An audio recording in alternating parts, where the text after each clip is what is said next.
Bonjour à toutes et à tous, bienvenue sur Motor TV. Aujourd'hui à l'essai, la Harley-Davidson Dyna Lowrider. Au premier regard, pas de doute possible, nous sommes bien en face d'une véritable Harley-Davidson. Un style inimitable, des chromes de tous les côtés, un moteur qui s'affiche fièrement, bref, une américaine pure et dure. Dès la mise en route, le moteur entre littéralement dans un rugissement atypique qui fait vibrer visuellement le moteur bicylindre en V qui trône au centre de cette moto sans que les vibrations atteignent le pilote. Avec un réservoir de près de 18 litres, vous pourrez faire environ 300 km car nous avons mesuré un petit 6 litres au 100 qui se rapproche des 5,5 litres annoncés par le constructeur. Le guidon est conçu pour réduire la fatigue pendant de longues balades face au vent. Les commandes et les repose-pieds trouvent naturellement leur position même si certains préféreront des repose-pieds plus avancés. Le moteur bicylindre de 1690 cm3 est vivant et donne tout simplement envie de rouler et de rouler encore, et même si la suspension arrière est plutôt moyenne, elle est largement compensée par une selle très moelleuse qui pourra satisfaire les petits gabarits avec une hauteur de 68 cm qui est réglable sur la longueur ainsi que le guidon qui est réglable sur 6 cm.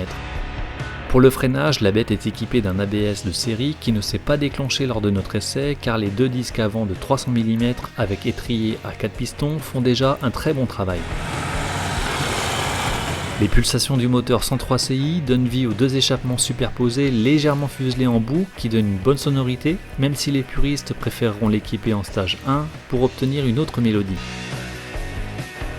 Dans les petits virages serrés, sa longueur de 2,34 m et son empattement assez important d'1,63 m seront à prendre en considération en anticipant assez tôt la manœuvre.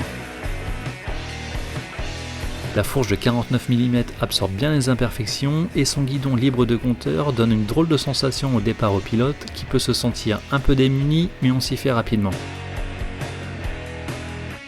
Pour l'instrumentation, deux beaux cadrans prennent place sur le réservoir, ce qui je trouve oblige le pilote à vraiment quitter la route des yeux, ce qui peut être très dérangeant à haute vitesse. Si vous aimez les grandes virées et les réels customs, alors il vous faudra débourser la somme de 16 350 € pour acquérir cette Dyna Lowrider qui ne demande qu'à avaler les kilomètres. Voilà, cette vidéo est terminée, j'espère qu'elle vous a plu. Si c'est le cas, n'hésitez pas à vous abonner dès maintenant à ma chaîne YouTube. Avant de finir, je tiens à remercier Jean-Christophe de chez Harley-Davidson à Saint-Maximin dans l'Oise qui nous a permis de réaliser cet essai. Je vous dis à très bientôt, soyez prudents, salut!